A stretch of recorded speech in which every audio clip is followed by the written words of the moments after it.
Welcome back to the Grad Centric Podcast. Today is the second of a four-part series on how to plan for college and high school. So we're going to look at the sophomore year on this episode, and in particular, what students need to do and parents need to do during the sophomore year of high school. So here we go. Really what the student needs to do and focus on for sophomore year is understanding their personality type, and then also discovering their career pathway or also their major pathway when it comes to college. So why is this so important? Well, there's a couple reasons why I see it to be very important. And one is that, of course, all of us that are in careers know how important your career pathway is to your just general success in life and general happiness in life.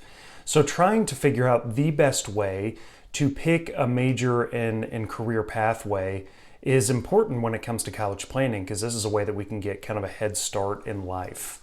So the way that I've found from doing this for many years to get down the best pathway towards a best fit career or a best fit major is to look at personality assessments. And I know there are lots of families that go around and they get really expensive personality assessments, or they go see a psychologist. Really what I tell my families to do at the beginning is just to take a free personality assessment. So I like 16personalities.com. It gives you a Myers-Briggs type indicator. So there are 16 different personalities. That's why it's called 16personalities.com. And you will get your type based on those 16 different types. So for instance, my personality type is INTP. So I can take those 4 letters and I can then actually attach this to different career types or career pathways. And the best resource that I like to use for this is Do What You Are, which is a book that I've linked in my blog post for this week, letting you, and you can actually find it in a public library. You can get it on Amazon for a pretty cheap price. It's been published in many different editions now, millions of copies sold. Very great resource to take that personality code that you get, the INTP for me or whatever it ends up being for you, and you can in the first part of the book confirm that that's actually your personality type. Then in the middle of the book are each of the chapters for one of the 16 personality types. So I would go straight to my chapter on INTP and I would read that. And that's really where you're going to find what are the things in a career that most satisfy me, and then also what are those listings of career choices that I can start to discover and explore. Then finally, towards the end of the book, you can actually create a career kind of plan that will put all this together in a comprehensive form, if that's something that you want to do. But merely doing the first part and the middle part is going to be really beneficial for a student just from a discovery perspective. So once you get a short list of career pathways and then also actual jobs, so maybe an accountant or a nurse or a lawyer or a doctor, whatever that ends up being, then you really move on to the next phase, which is doing research and discovering about each of those different careers. And you can do that through the Bureau of Labor Statistics Occupational Outlook Handbook. And chances are your student might be doing this assignment in high school as a part of kind of a career exploration class. But if not, make sure that your student's aware of it. And in particular, there's a few sections in the Bureau of Labor Statistics Occupational Outlook Handbook. I know it's a mouthful. That your student will want to focus in on. And so what those are the median pay, number of jobs available, job outlook, and employment change. And in particular, the job outlook I find is really telling in terms of whether that job is growing or declining. So we're going to see a different job outlook for a nurse than we would a journalist, as you might imagine. The other piece in that kind of clustering of things that I want the students to look at is going to be the number of jobs. And so I can remember I met with a family at one point and the daughter wanted to be an anthropologist. And that's great, really good career. But if you look at the number of jobs that are actually out there, it's not that many. So what does that tell us? Well, that tells us that if you really want to be an anthropologist, then you probably need to go to the best schools in anthropology. You need to be at the top of your class. You need to do extensive internship and research. all sorts of things. And you probably need to get a master's, maybe even a PhD to do that type of work meaningfully out there in the real world, because there's not that many jobs. And so doing this research and looking at each of these career pathways in the Occupational Outlook Handbook can be really fruitful in terms of getting these insights about these different job types.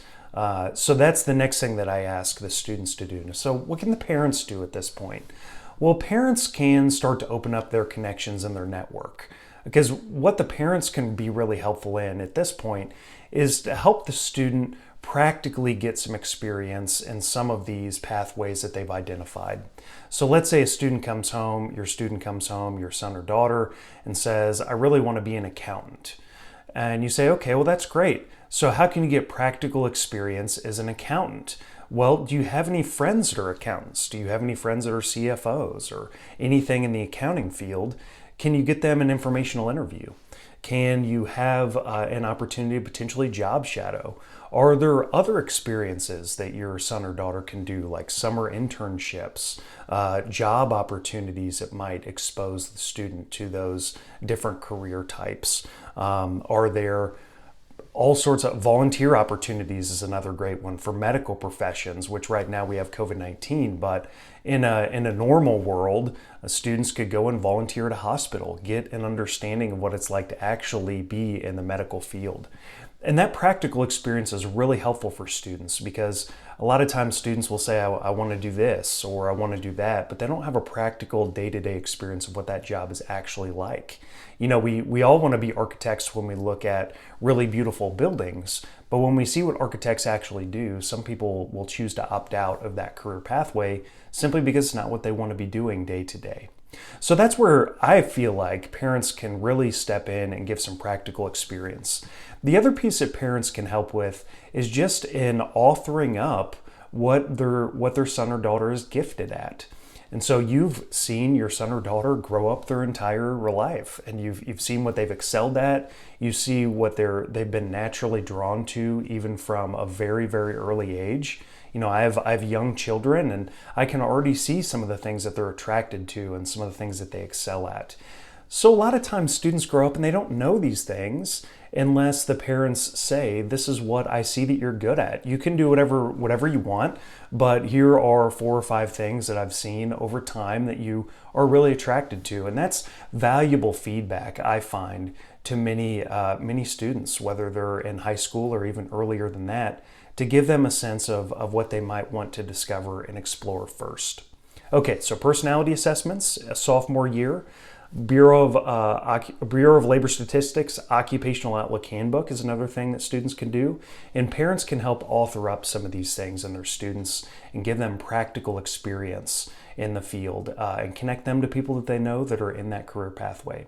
All right, if you have any other questions, please reach out to me, jason@gradmetrics.com. Also, don't forget, I have a free high school checklist that you can download if you visit gradmetrics.com and visit any of the blog posts that are in this 4-part series. You'll have the opportunity to take a look at that checklist and use it as your own. Thanks, and we'll see you on the next episode.